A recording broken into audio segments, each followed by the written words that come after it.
रूस यूक्रेन युद्ध रूस और यूक्रेन के बीच चल रहा एक सशस्त्र संघर्ष है जो 2014 से चल रहा है।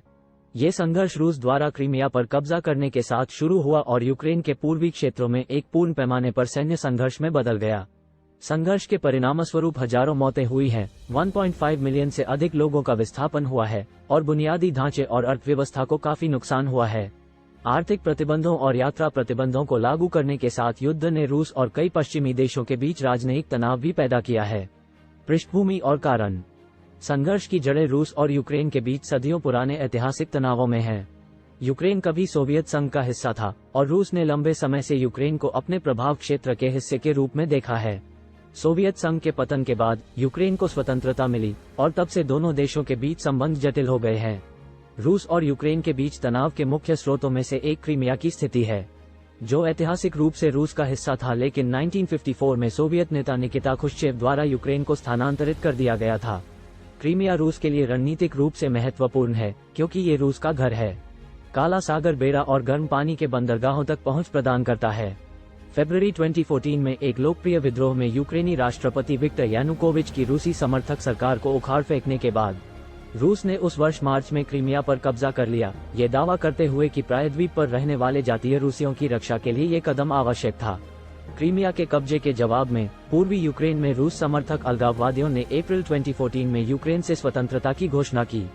पश्चिमी देशों द्वारा समर्थित यूक्रेनी सरकार ने अलगाववादी नियंत्रित क्षेत्रों को फिर से हासिल करने के लिए एक सैन्य अभियान शुरू किया, जिसके कारण लड़ाई चल रही है। क्षेत्र में रूस और यूक्रेन के बीच राजनीतिक मतभेदों से भी संघर्ष को बढ़ावा मिला है। यूक्रेन ने पश्चिम, विशेष रूप से यूरोपीय संघ के साथ घनिष्ठ संबंध चाहा है, जबकि रूस ने इस क्षेत्र में अपना प्रभाव बनाए रखने की मांग की है। पश्चिम की ओर यूक्रेन की धुरी रूस के लिए एक विशेष पीड़ादायक बिंदु रही है, जो इसे अपनी सुरक्षा और प्रभाव के लिए खतरे के रूप में देखता है। संघर्ष का कोर्स। संघर्ष मार्च 2014 में रूस द्वारा क्रीमिया के विलय के साथ शुरू हुआ।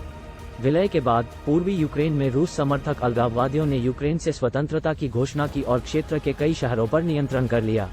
पश्चिमी देशों द्वारा समर्थित यूक्रेनी सरकार ने अलगाववादी नियंत्रित क्षेत्रों को वापस लेने के लिए एक सैन्य अभियान शुरू किया। संघर्ष को युद्ध विराम और शांति वार्ता की एक श्रृंखला द्वारा चिन्हित किया गया है, जिनमें से कोई भी लड़ाई को समाप्त करने में सफल नहीं रहा है। Minsk protocol. सितंबर 2014 में हस्ताक्षरित एक संघर्ष विराम समझौते का बार बार उल्लंघन किया गया है और इस क्षेत्र में लड़ाई जारी है।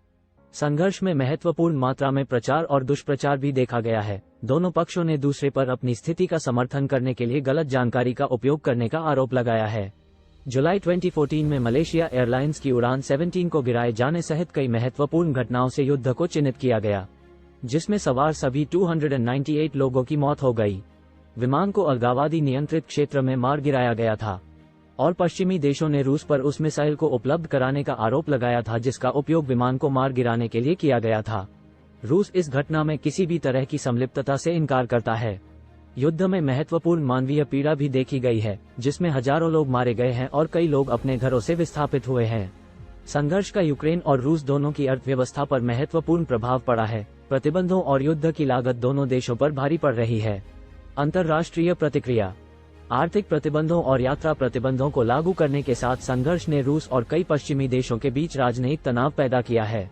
संयुक्त राज्य अमेरिका और यूरोपीय संघ ने रूस पर कई तरह के प्रतिबंध लगाए हैं, जिनमें व्यक्तियों और कंपनियों पर लक्षित प्रतिबंधों के साथ साथ व्यापक आर्थिक प्रतिबंध भी शामिल हैं। संघर्ष के कारण क्षेत्र में सैन्य गतिविधियों में भी वृद्धि हुई है।